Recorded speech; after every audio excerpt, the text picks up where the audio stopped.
विचार करना है और इनसे ऊपर उठ करके जल्दी से जल्दी हमारा जो ये मार्ग है, इस शरीर के अंदर हमें लोग जाने का जो मार्ग है, हम इस मार्ग को कब पार करेंगे, कब उसकी प्राप्ति करेंगे, उस पर विचार करना है। तो तन मन धन अर्पण करे, कुल छाडर संग होई, बोल गुताही विनती कर बतावे मोई, कर बतावे मोई ता लगरी जो नाही, ए मेरे बेकाम कौन बिजरी जो माही, सुख रामदास नहीं नींद सी, या लग निज मन जोई, तन मन धन अर्पण करे, कुल छाडर संग होई। आगे महाराज और हमारे आए इस चीज को और क्लियर कर रहे हैं और एक ही बात पर जोर दे रहे हैं कि कैसे निजमेर होगी और कैसा शिष्य होना चाहिए। इस पर विचार करने के लिए हमें बात बता रहे महाराज कि पाता से मन रींज सी, धन दिया तन जोई, पांचों इंद्रियां आत्मा ए चावे कहूं तोई, ए चावे कहूं तोई, गरज जासूं जे रींजे, बिना चाय की चीज देख अंतर नहीं बींजे, सुख राम कहे तन माल की, मेरे गरजन कोई, बाता से मन रींज सी, धन दिया तन जोई। बहुत विचार करने की बात महाराज आज अपने सामने रख रहे, अर्थात संसार की सब भाई बहनों को महाराज हमारी के सदगुरु को निज मन, अर्थात सदगुरु का मन, सदगुरु का तन और सदगुरु की 5 आत्म इंद्रियां महाराज के सदगुरु के साथ बात करने से, यानी बाता से मन रींज सी, धन दिया तन जोई, तो इनसे सदगुरु का मन लीजिएगा और परंतु सदगुरु जी महाराज का निज मन इनसे बातें करने से नहीं लीजिएगा। केवल तुम संसार की बातों तक ही सीमित रहोगे तो निज मन राजी नहीं होगा। सदगुरु को धन दोगे तो सदगुरु का दय यानी तन खुश होगा, निज मन खुश नहीं होगा। विचार करने की बात बता रहे, एक एक चीज पर महाराज गौर करने के लिए कह रहे हैं अपन को। और सदगुरु की 5 आत्मा इंद्रियां, 5 आत्मा जो सुख चाहती है वो दोगे तो वो आत्मा रह जाएगी, परंतु सदगुरु का निज मन बिल्कुल राजी नहीं होगा। इस पर हमें विचार करना, गौर करना, समझना है।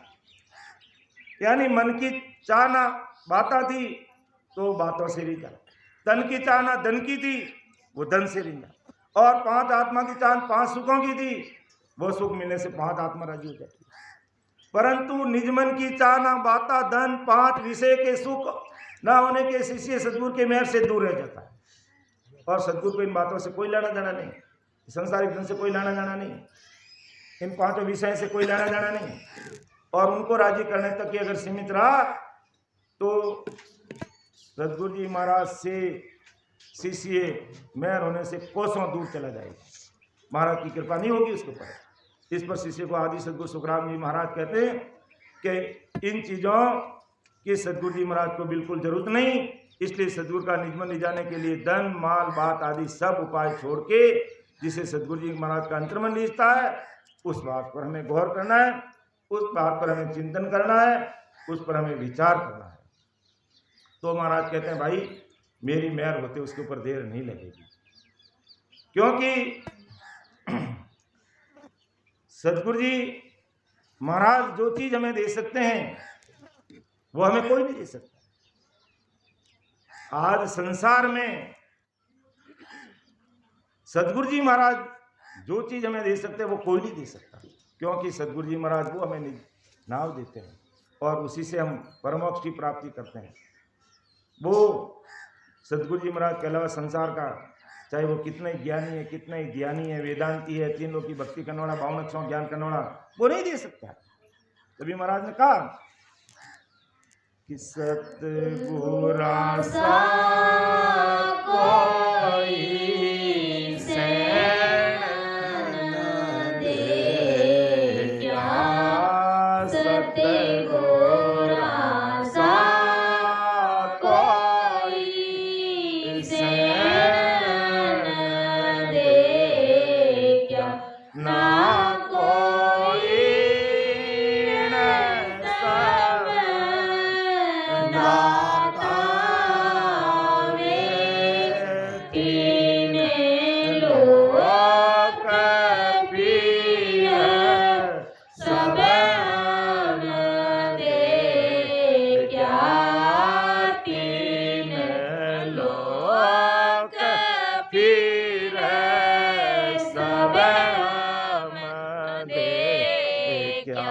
गोरा बिन दो जग जाता वे, सतगुरा सा कोई शरण न दे क्या, सतगुरा सा कोई शरण।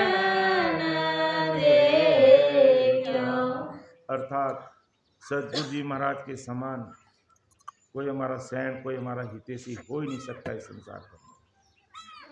इसलिए बार बार परमदयाल अनंत सुख सम्राट आदि सदगुरु, सर्व आत्माओं की सदगुरु, सर्व सृष्टि के सदगुरु सुखराम जी महाराज संसार के सब भाई बहनों को बता रहे हैं कि भाई कैसे आके सदगुरु जी महाराज की मेहर होती है और किस प्रकार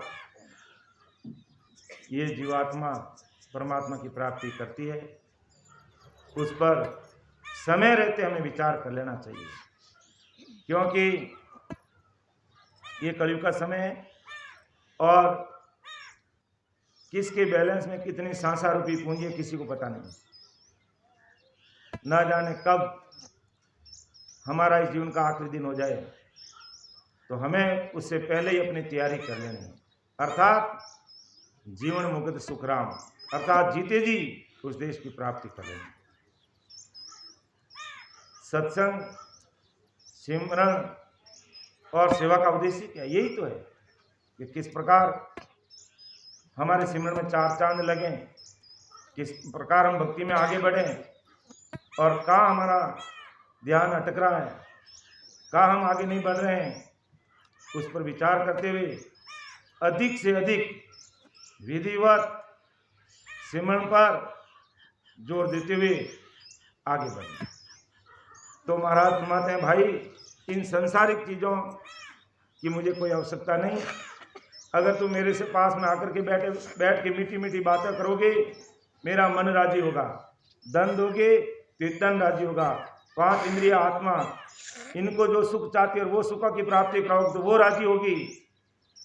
तो ये चाहे कहूँ तो ये गरज जासूं जो रिंजे, जिनको जो सुख मिला वो राजी होगी।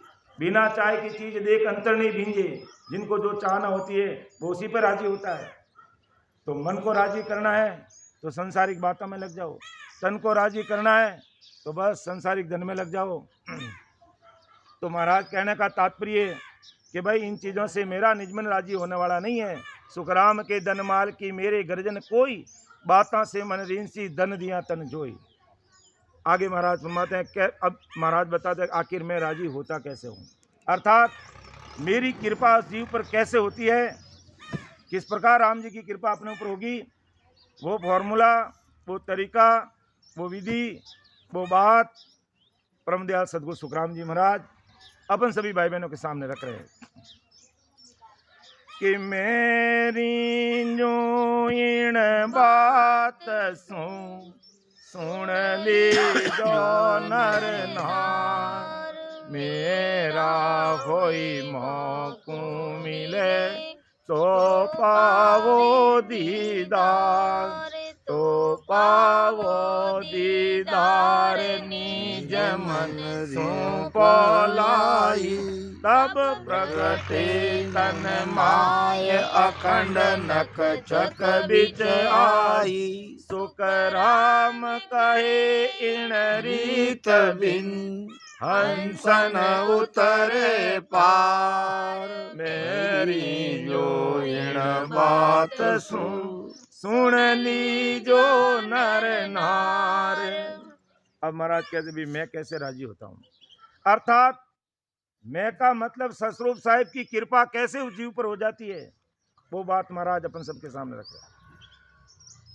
अर्थात संसार के जगत के सभी भाई बहनों को महाराज कह रहे हैं, कोई पर्टिकुलर व्यक्ति विशेष को नहीं कह रहे हैं कि सदगुरु को तन मन और धनमाल और मुल्क का राज पांच सुख देने तथा कुल छोड़कर संग रहने या बहुत लघुताई विनती करने से मेरा मन राजी नहीं होता। महाराज ने क्लियर कर लिया इस चीज को, इनसे मेरा नहीं होता मन राजी। ये सब बातें सदगुरु के निज मन को रिझाने में सब बेकार है, बेकार है, कोई काम नहीं है।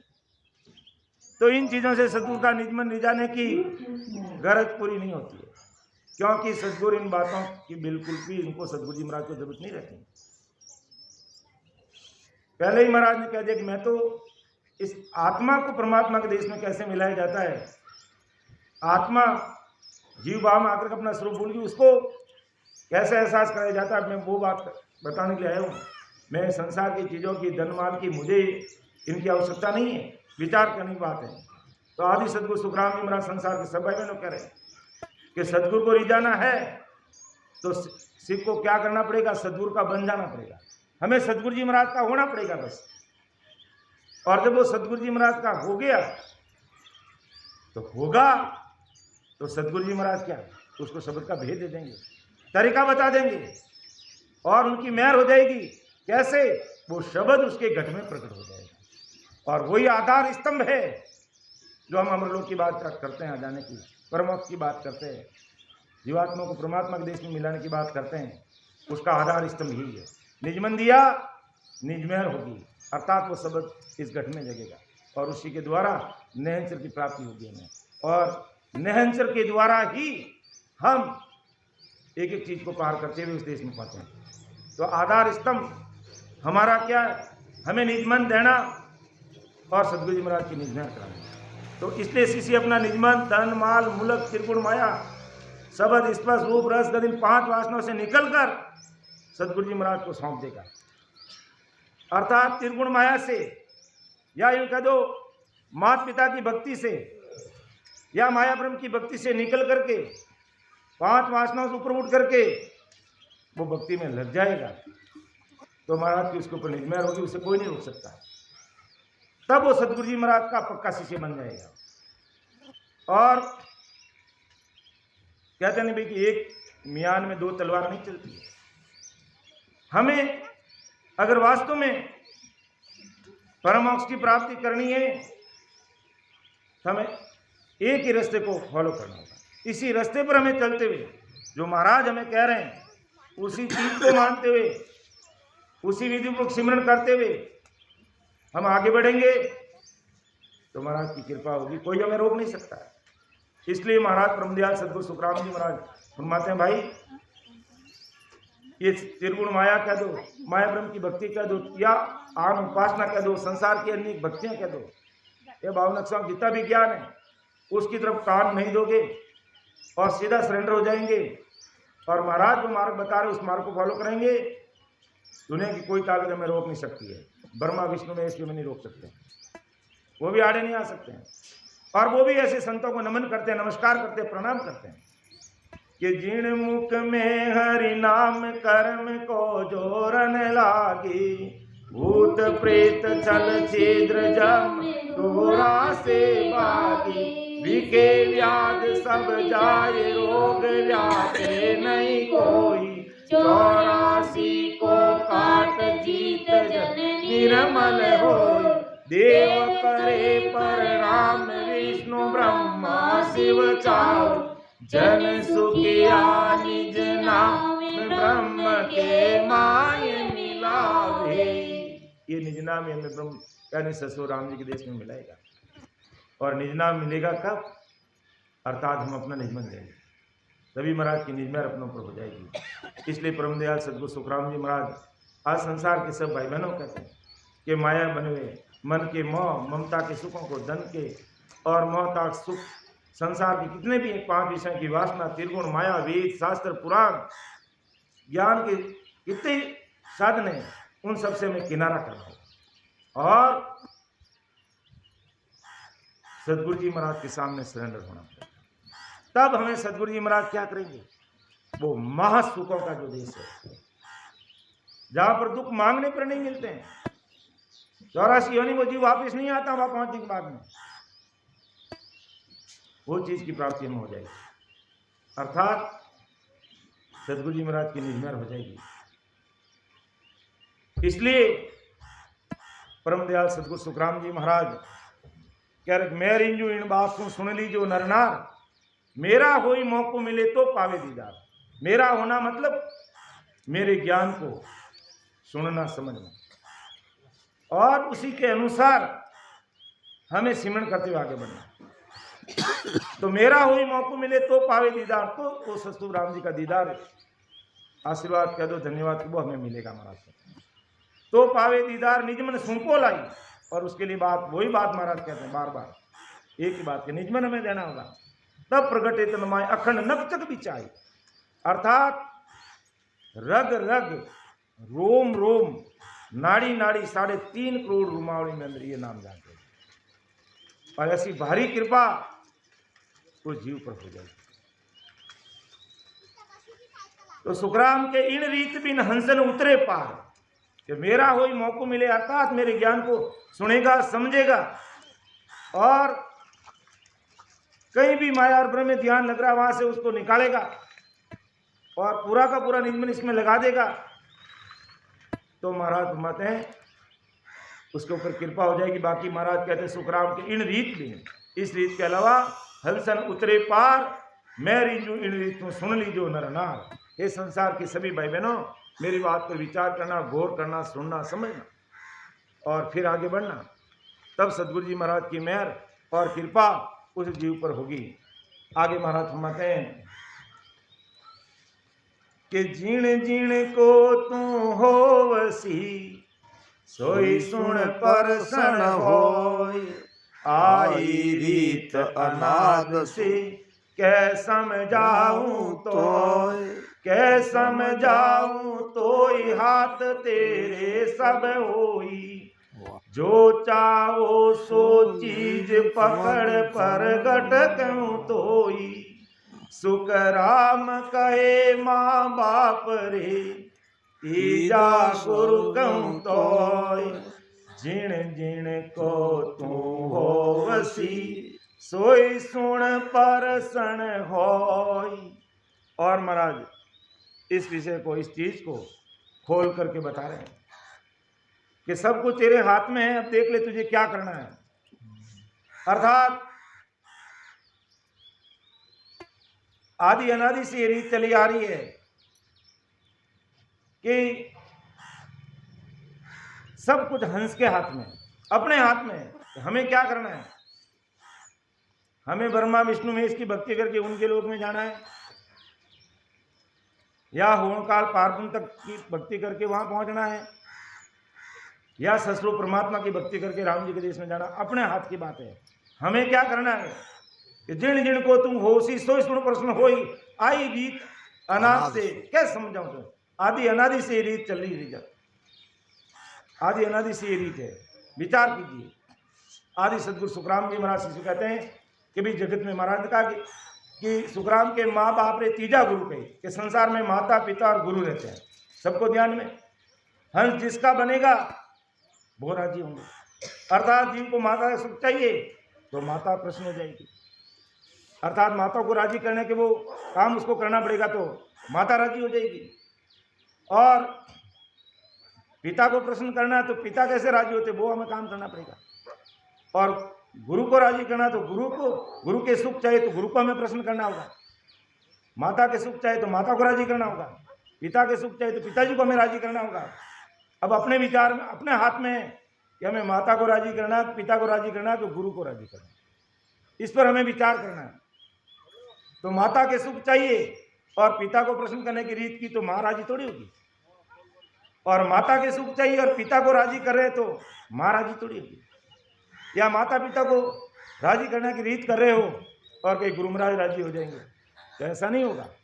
अगर माँ को राजी करना है तो माँ के कहे अनुसार चलना पड़ेगा, पिता को राजी करना है तो पिता के कहे अनुसार चलना पड़ेगा, और गुरु को राजी करना है तो गुरु के कहे अनुसार हमें ज्ञान धारण करना पड़ेगा। तब वो चीज़ हमें मिलेगी। आदि अनादि से चली आ रही है। अब हमें सोचना है कि हमें किसको राजी करना है। या माता पिता संसारी की दृष्टि से देख लो और माया और ब्रह्म की भक्ति देख लो। अगर त्रिगुण माया की भक्ति करने तो उसके अनुसार आप भक्ति करो तो त्रिगुण माया की प्राप्ति हो जाएगी, और ब्रह्म तक की भक्ति करो तो होमकाल तक की प्राप्ति हो जाएगी हमें। या गुरु महाराज की भक्ति करके ससुर राम जी के देश में जाना है तो उसकी प्राप्ति हो जाएगी। या 3 लोग की भक्ति करने वाले अन्य गुरुओं को दान करोगे तो वो जैसा ज्ञान देंगे उसके अनुसार उस पद की प्राप्ति हो जाएगी, उस देश की प्राप्ति हो जाएगी। अब अपने हाथ में क्या समझाऊं, तो ही हाथ तेरे सब होई, ये सब तेरे हाथ में है। जो चाहे सो चीज पकड़ प्रकट तुम। अब तू जो चीज चाहता है उसको तू काम राजी कर सकता है। अब तुझे क्या चाहिए संसार में? माता पिता की भक्ति चाहिए कि गुरु की भक्ति चाहिए? क्या करना है अब तेरे हाथ के अंदर है।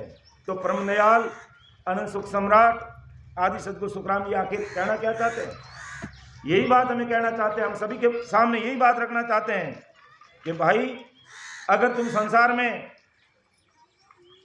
अगर ब्रह्मा जी की भक्ति करोगे तो ब्रह्मा जी के सतलोक में चले जाओगे, विष्णु भगवान की भक्ति करोगे तो बैकुंठ में चले जाओगे, शंकर भगवान की भक्ति करोगे तो कैलाश में चले जाओगे। अब अगर इन सबको छोड़ करके अपना निज मन दे करके ससुर साहिब के देश में जाने की जो आनंद पद की भक्ति है, क्या इनका तो अपना सदगुरु शरणा है, या सरल शब्दों में ये कहते हो सदगुरु सुखराम जी महाराज का शरणा लेकर के अगर अपन भक्ति करेंगे तो उस देश की प्राप्ति करेंगे। अब शिष्य तेरे हाथ में, तुझे क्या करना है विचार कर ले। अब तू सबको माता पिता और संसारिक अन्य भक्ति करने वाले गुरुओं को छोड़ करके अगर वो सदगुरु शरणा में आ जाएगा तो सदगुरु जी महाराज की निगाह उसके ऊपर होगी, और सदगुरु जी महाराज राजी हो जाएंगे तो वो क्या करेंगे? जो काल का महादुखों का जो देश है उससे हमें निकाल कर महासुखों का जो देश है ससुर परमात्मा का, जिसे अमर लोग कहते हैं, आनंद पद कहते हैं, ससुर साहिब का देश कहते हैं, राम जी महाराज कहते हैं, या यूँ कह दो आत्मा का जो अंतिम स्टेशन जहाँ से बिछड़ी वहाँ जाकर के मिलती है। तो वो चीज़ की प्राप्ति हमें सदगुरु जी महाराज करा देंगे। तो विचार करने के लिए महाराज हमें कह रहे हैं भाई अब आपके साथ में, आपके हाथ में हमें क्या करना है कि जिण जिण को तू होवसी सोई सुन पर सन होई आई।